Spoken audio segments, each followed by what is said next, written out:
If you want to view all the apps in your Base44 workspace, this is the quickest way to do it.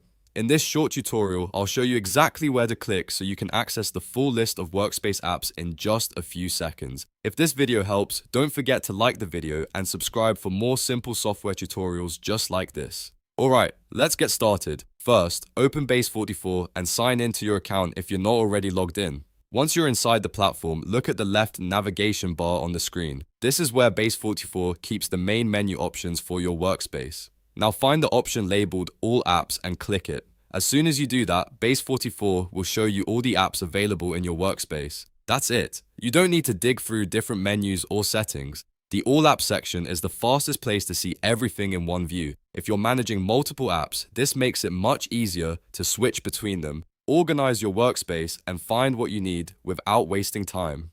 So again, just open Base44, go to the left navigation bar and click All Apps. If this video helped you, please hit the like button, subscribe to the channel and turn on notifications so you don't miss the next tutorial. Thanks for watching and I'll see you in the next one.